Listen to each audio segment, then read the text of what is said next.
EPS का formula हम use कर रहे हैं earning number of equity shares, earning after tax, earning after tax जिसको नेट प्रॉफिट आफ्टर टैक्स भी बोलेंगे, प्रॉफिट आफ्टर टैक्स भी बोलते हैं, upon number of equity shares, number of equity shares. ये फॉर्मूला हमने यूज किया था as far as calculation of EPS is concern, बराबर है। सो दिस वाज ईपीएस का फॉर्मूला। फिर हमने और क्या कैलकुलेट किया था, हमने पीई रेशियो, पीई रेशियो भी क्वेश्चंस में आने वाला है। सो पीई रेशियो भी लिया है हमने, पीई रेशियो। पी रेशियो का फॉर्मूला क्या है, पी मतलब price, price is market price. So P ratio का फॉर्मूला है MPS upon EPS, upon EPS. ये फॉर्मूला हमने यूज किया, एमपीएस अपॉन ईपीएस। अब ये फॉर्मूला को हम दो तरीके से यूज कर सकते हैं। दो तरीके से क्या यूज कर सकते हैं, अगर किसी सम में हमें पी रेशियो के हेल्प से एमपीएस ढूंढना है तो फिर हम क्या करेंगे, ये फॉर्मूला को कैसे रीएस्टैब्लिश करेंगे। This formula can be re-established as MPS is equals to EPS into P ratio. So MPS is equals to EPS into P ratio या P ratio into EPS? EPS into P ratio। कुछ भी करो, EPS into P करो या P into EPS करो, बराबर है, ठीक है। और अगर यही फॉर्मूला को रीएस्टैब्लिश वापस करें, किसी सम में हमको ईपीएस ढूंढना है, वैसे तो हमारे पास ईपीएस का फॉर्मूला है, बट किसी सम में हमको ईपीएस अगर ये तरीके से ढूंढना है तो ईपीएस का फॉर्मूला ऐसे भी स्टेट कर सकते हैं, EPS is equals to, EPS का फॉर्मूला क्या होगा, ये ईपीएस ऊपर जाएगा तो पीई रेशियो नीचे आएगा, तो ईपीएस का formula can be MPS upon MPS divide by P ratio. ये भी हो सकता है कि ईपीएस का फॉर्मूला अगर कभी जरूरत पड़ा तो, मोस्ट ऑफ द टाइम पे हम ईपीएस कैसा ढूंढने वाले हैं, हम ईपीएस ढूंढने वाले ये वाले फॉर्मूला से। Clear? Most of the time we are going to calculate the EPS with this formula, but if the need arises we will be using EPS का MPS upon P ratio also. So ये formulas हमने देखे हैं। फिर हमने एक concept देखा था, यहाँ पे हो क्या रहा है, there is a company which is called as A Limited. A Limited का मतलब है acquiring company, और acquiring company जो है वो H Limited को, sorry T Limited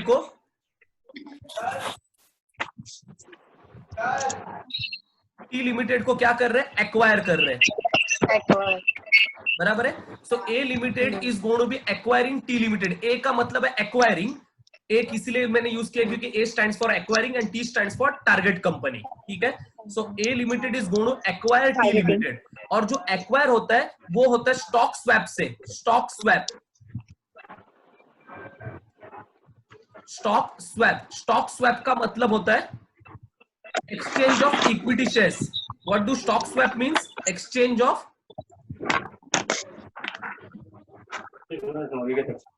equity shares. Okay, तो स्टॉक स्वैप से होता है, stock swap represents exchange of equity shares. I hope this is clear. Okay, तो जब एक्सचेंज करता है तो ए लिमिटेड अपने ईपीएस अपने इक्विटी शेयर्स टी लिमिटेड को इश्यू करता है।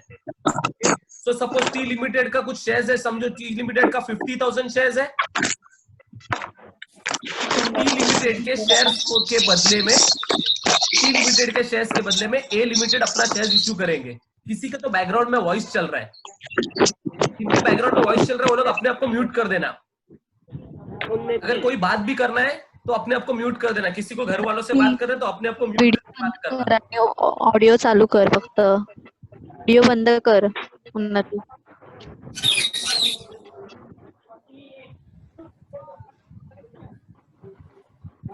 ठीक है, so what we are going to do, हम लोग यहाँ पे शेयर्स जो है, acquiring company is going to issue equity shares to target company. अब वो इक्विटी शेयर्स को इश्यू कैसा करेंगे, तो उसके लिए एक्सचेंज करेंगे। अब एक्सचेंज रेशियो का फॉर्मूला क्या है, एक्सचेंज रेशियो, तो कौन से बेसिस में एक्सचेंज करेंगे, एक्सचेंज रेशियो। ये भी एक फॉर्मूला सीख लेते हैं, रिवाइज कर लेते हैं, ये किया है हमने पहले भी। Exchange ratio is equals to exchange ratio का फॉर्मूला है, क्या है फॉर्मूला दिया था बताओ?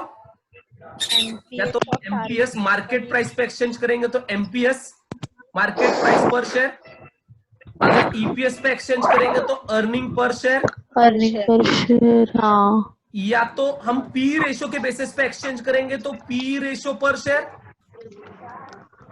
तो पी रेशो सॉरी पर शेयर नहीं, पी रेशो ऑफ किसका लेंगे? P ratio target company. Of target company. Very good. Target पहला टारगेट कंपनी का लेंगे, ऑफ टारगेट कंपनी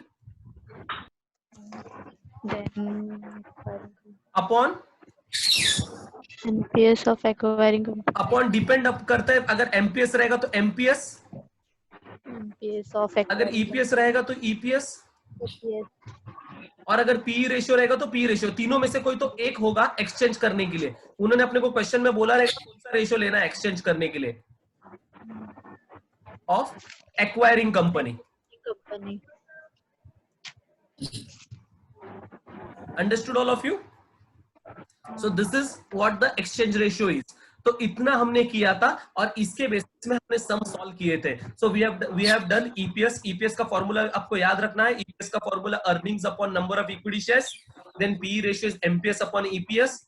एमपीएस ढूंढना है तो it is P into EPS and EPS is MPS upon P ratio. हो क्या रहा है, एक एक्वायरिंग कंपनी एक टारगेट कंपनी को एक्वायर करने वाला है, बराबर है, और वो एक्वायरिंग स्टॉक स्वैप में हो रहा है। Stock swap is nothing but exchange of equity shares, and exchange करने के लिए एक्सचेंज रेशियो का जरूरत पड़ेगा, and this is how we are going to calculate exchange ratio. अब तक ये हमने किया है, ठीक है? ओके, तो उसके बेसिस में let us do question number 8। 7 तक हमने किया है, will be starting with question number 8।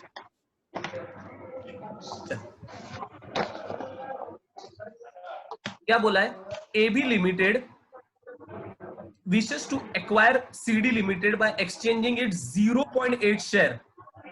कितना शेयर एक्सचेंज हो रहा है? 0.8 share for each share of CD Limited.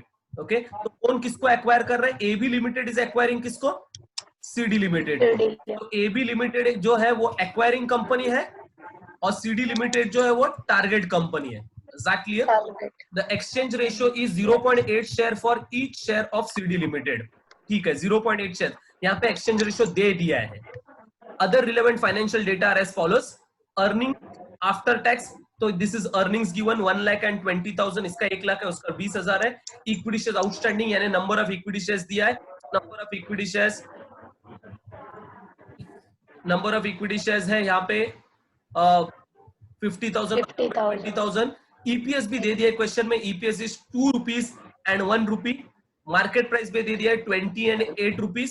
सो ये दोनों कंपनीज का इंफॉर्मेशन दिया। What they have asked us to calculate, determine the number of shares required to be issued by AB limited for acquisition of CD limited. तो number of shares calculate करना है, ये पहला point है। तो step by step करते हैं। पहला पॉइंट कैलकुलेट करता है। So number of shares, how will we calculate number of shares? कितना एबी लिमिटेड सीडी को इशू कर रहा है, for that purpose exchange ratio उन्होंने दिया है। Exchange ratio 0.8 for each share of CD Limited. Is that clear? So when they give exchange ratio, तो हम इसको solve कैसा करते हैं? So illustration number 8. Exchange ratio उन्होंने दिया है। जब वो लोग देता है तो हम लिखते हैं held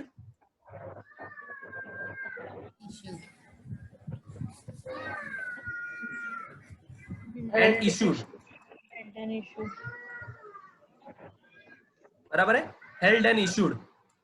So कितना बोला exchange ratio? So exchange ratio उन्होंने क्वेश्चन में बोला है 0. कितना? 0.8 share for each share of CD limited. तो एक शेयर के बदले 1 शेयर हेल्ड है, उसके बदले कितना इशू करेंगे बोला? 0.8 शेयर, बराबर है। So this is the exchange ratio. 1 held 0.8 share will be, ठीक है। तो अकॉर्डिंगली किसको इशू करने वाला हम? सीडी लिमिटेड को ना। अकॉर्डिंग का कितना शेयर्स हेल्ड है जरा देखो।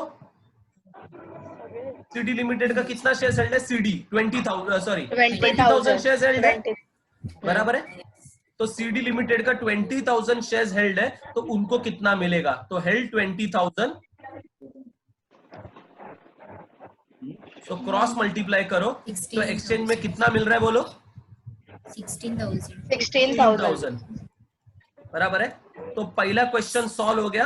उन्होंने अपने को बोला था फर्स्ट पॉइंट में, उन्होंने अपने को बोला था नंबर ऑफ शेयर्स इशूड 16,000 चलो बोलो नंबर ऑफ शेयर्स इशूड कितना है टू सीडी लिमिटेड, ये सीडी को इशू करता है, इज इक्वल टू 16,000 बराबर है। चलो ये हो गया फर्स्ट पॉइंट। सेकंड पॉइंट में उन्होंने क्या पूछा है,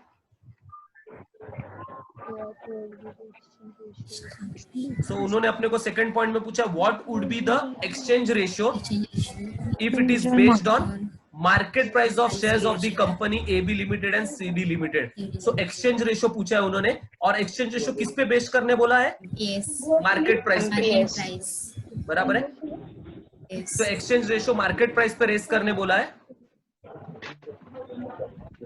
कोई दो पार्टिसिपेंट ने हैंड रेस किया है, कुछ डाउट, किसी को डाउट नहीं है ना, कुछ पूछना नहीं है ना? हाँ रोहित बोल। रोहित ने हैंड रेस किया है।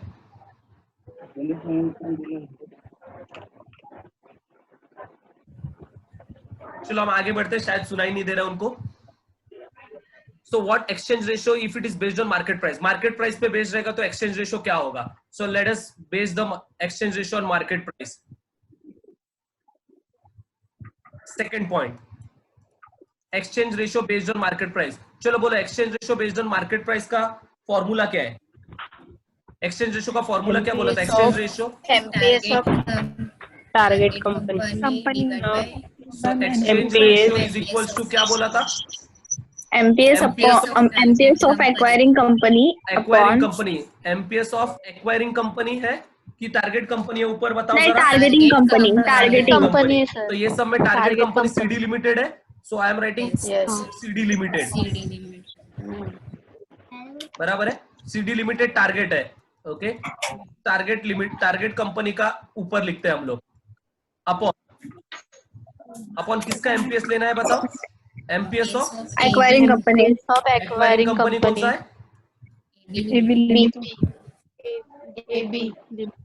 लिमिटेड चलो बताओ कितना है एमपीएस, क्वेश्चन में दिया था मैंने, 0.4 नहीं CD का कितना 8 है ना, हाँ और इसका upon कितना 20 है, बराबर है। सो 8 डिवाइड बाई 20 0.4 0.4, तो आपका एक्सचेंज रेशियो 0.4 का है।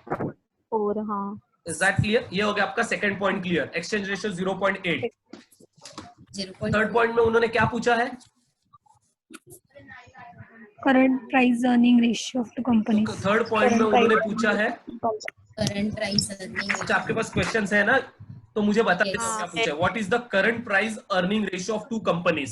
सो current price earning ratio of two companies पूछा है, okay. So price earning ratio of two companies, ए टू कंपनीज मतलब ये मर्जर से पहला रहेगा, क्योंकि मर्जर के बाद तो दोनों कंपनी एक हो गया रहेगा, दोनों नहीं clear. So this is prior to merger, यानी current price earning ratio of two companies. तो एबी का पीई रेशियो और सीडी का पीई रेशियो अपने को अलग अलग से ढूंढना है। So let us calculate PE ratio of AB. चलो बोलो पीई रेशियो कैसे कैलकुलेट करें, PE ratio third point, earning divide by total number of shares.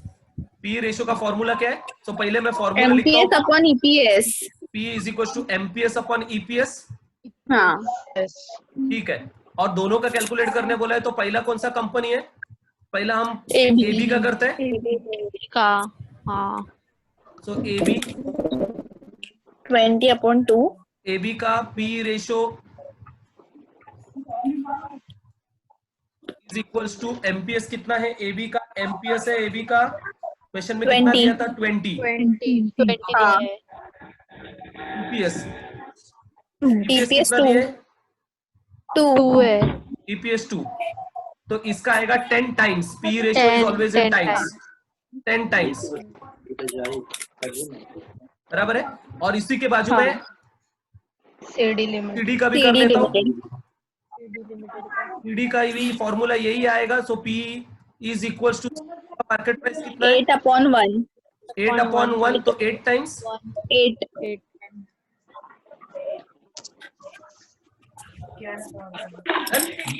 चलो ये हो गया आपका नेक्स्ट पॉइंट सॉल्व। चलो नेक्स्ट क्वेश्चन बोलो मुझे क्या है, फोर्थ पॉइंट। एक एक पॉइंट सॉल्व करते Assuming जाएंगे। the earning of each firm remain the same, what is the EPS after the acquisition? Assuming the earning of each firm remains the same, what is the EPS after acquisition? तो हमको post merger acquisition ढूंढना है। ये after acquisition का मतलब होता है post merger acquisition, sorry post merger, so post merger EPS Of each firm AB Limited. EPS.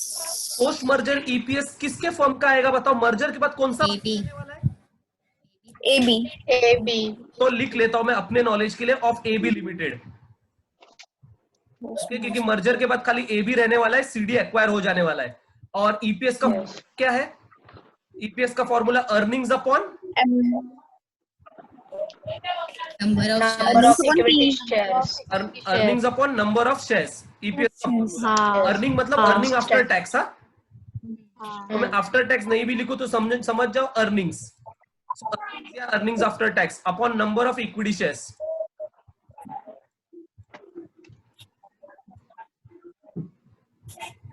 post. ठीक है, अब यहाँ पे पॉइंट क्या राइज होता है? तो देखो आपका एबी का कितना था पहला अर्निंग्स कितना था? 1 lakh. एबी का अर्निंग्स कितना था? 1 लाख था 1 lakh. After tax 1 lakh. और सीडी का कितना है? 20,000। 20,000. ओके, तो दोनों का मिलके 1,20,000 हो जाएगा। 1,20,000. हाँ. एबी का आपका इक्विटी शेयर्स कितना है? 50,000। 50,000. और सीडी का इक्विटी शेयर्स कितना है? यहाँ पे 20,000 दिख रहा है, 8,000. बराबर है, 16,000. यहाँ पे 20,000 दिख रहा है, लेकिन हमने एक्सचेंज में उनको कितना इक्विटी शेयर्स इशू किया है? 16. 16,000। अपन ने नंबर ऑफ इक्विटी शेयर्स ढूंढा था, तो 20,000 के बदले हमने उनको 60,000 इशू किया है एक्सचेंज में। Is that clear? यहाँ पे हमने कैलकुलेट किया था, एक्सचेंज में हमने उनको 16,000 इशू किया है, बराबर है। Okay, so how this formula will be, यहाँ पे क्या आएगा? So this is going to be 1 lakh earning of AB, 1,20,000. AB का 1 लाख, और यहाँ पे सीडी का 20,000 upon number of equity shares. AB का कितना? 50,000. 50,000 और सीडी का नंबर ऑफ इक्विटी शेयर्स 20 था, 60,000. लेकिन हमने उनको एक्सचेंज में 16 दिया है, तो 16 आएगा कैलकुलेशन पर्पस के लिए। Okay, so how much the final answer ही बोल दो मुझे डायरेक्टली, कितना आ रहा है? डिवाइड 1.82. 1.82। तो ये ईपीएस होने के कारण ये रुपीस में आंसर आएगा, रुपीस 1.82 1.82। ठीक है, ये हो गया आपका fourth point. Then fifth point में आपको पूछा गया है what is the equivalent EPS on the shares of CD limited, बराबर है, equivalent EPS on the shares of CD limited.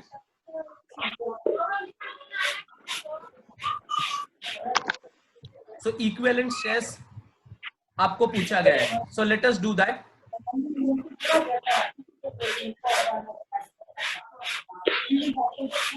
Equivalent EPS, ये एक नया चीज सीखेंगे, that is I think point number कितना है? Point number 5। Fifth point, equivalent EPS.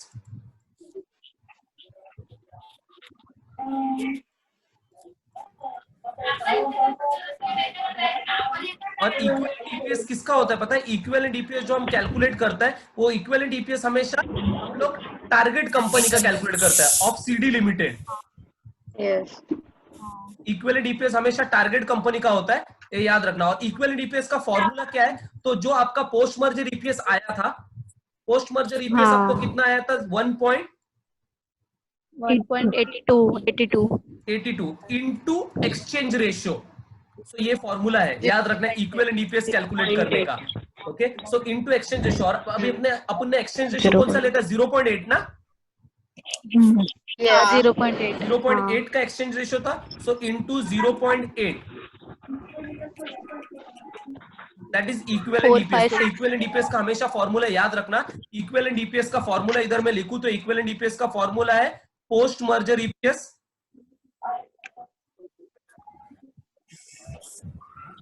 into exchange ratio. into exchange ratio.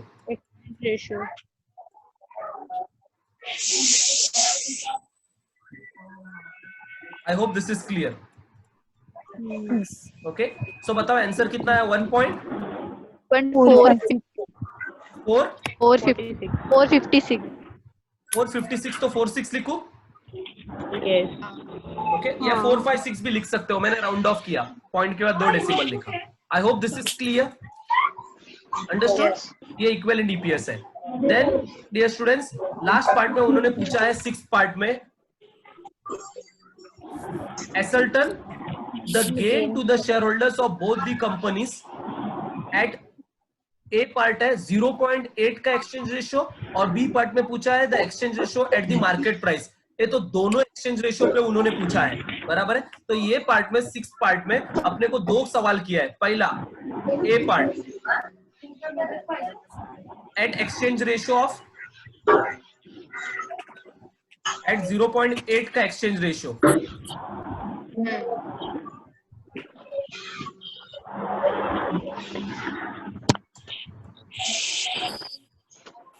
ठीक है। सो एट 0.8 का एक्सचेंज रेशियो हम लोग कैलकुलेट करते हैं। सो कैसे कैलकुलेट करेंगे 0.8 का एक्सचेंज रेशियो पे? अपने को पूछा है gain to share holders, so यहाँ पे हमको गेन टू शेयर होल्डर्स दिखना है। Gain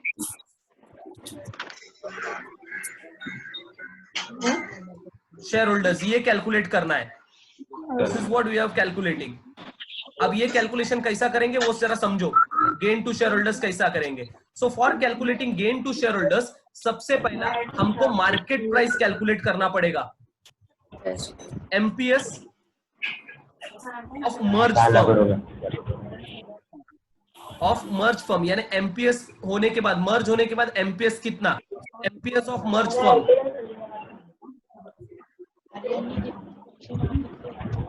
So what is the formula for calculating MPS बताओ?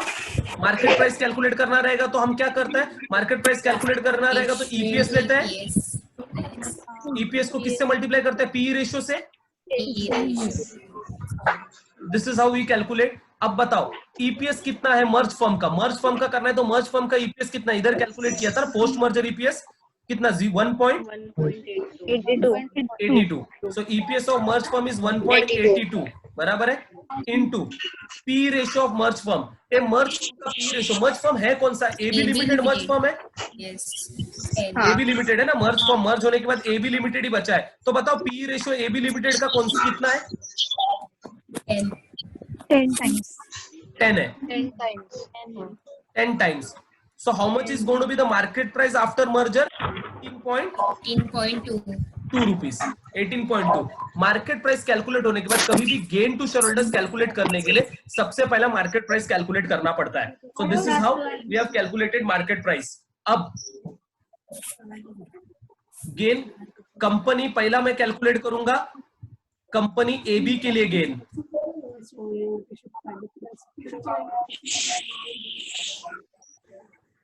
कंपनी एबी लिमिटेड के लिए पहला गेन कैलकुलेट करता हूं और गेन का फॉर्मूला आएगा पोस्ट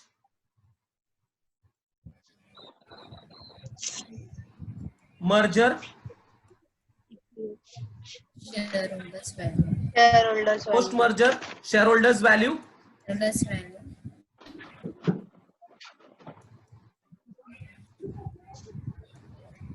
अब post merger share holders value कैसे कैलकुलेट करेंगे? So post merger share holders AB के मर्जर के बाद शेयर होल्डर्स कितने थे? पहले भी 1 लाख थे और मर्जर के बाद भी 1 लाख ही है। 1 लाख थे ना पहले, नहीं सॉरी 50,000 शेयर होल्डर्स थे ना। सो 50,000 इनटू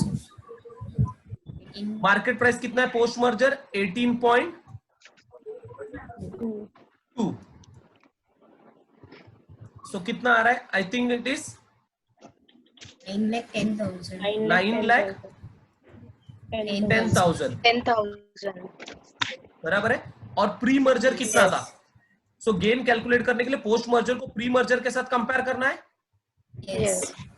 सो ये लिख नहीं रहा हूं, वापस वही है, pre merger value of share holders value, value मतलब मार्केट वैल्यू। तो प्री मर्जर भी इनके 50,000 थे, एबी लिमिटेड के पहले भी 50,000 थे शेयर्स, बाद में भी 50,000 ही है, बराबर है, इनटू। लेकिन पहले का मार्केट प्राइस एबी लिमिटेड का कितना था? मर्जर से पहला 20 था, इनटू 20। तो बताओ कितना आया ये? 10 लाख। इसका मतलब ये मर्जर के कारण आपका शेयर होल्डर्स का मार्केट वैल्यू देखो कम हो गया, कम हो गया हाँ बराबर है। हाँ। तो आपके शेयर होल्डर्स को लॉस हुआ है, yes, 90,000. लॉस इन वैल्यू है। कितना लॉस हुआ है? 90,000। यानी ये मर्जर के बाद 90,000 आपके शेयर होल्डर्स को 90,000 का लॉस हुआ, बिकॉज आपका एक्सचेंज रेशियो 0.8 का, ये 0.8 के एक्सचेंज रेशियो पे हम कैलकुलेट कर रहे हैं, ठीक है। फिर यही चीज हम कैलकुलेट करेंगे कंपनी सीडी के शेयर होल्डर्स को क्या हुआ, सेम थिंग। तो सेम चीज आएगा। तो पोस्ट मर्जर ईपीएस,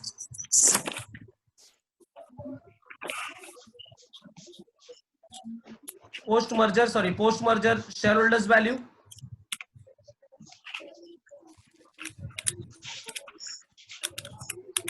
बोलो सीडी का मर्जर के बाद सीडी का शेयर्स कितना हो गया था?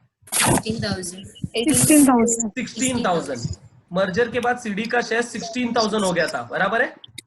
इनटू 18.2. 18.2, क्योंकि मार्केट वैल्यू तो हमने कैलकुलेट किया 18.2 है मर्जर के बाद। तो 16,000 इंटू 18.2 इज कितना? 91,200 बराबर है। और सीडी का मर्जर से पहले शेयर्स कितना था? तो सीडी का मर्जर एबी का देखो, एबी का दोनों मर्जर से बाद और मर्जर के पहले दोनों 50,000 ही होता है, क्यों है। लेकिन टारगेट कंपनी का मर्जर से पहले 20,000 था ना, कुछ 20,000 था। इनटू उसका मर्जर से पहले मार्केट वैल्यू कितना था? 8 का था।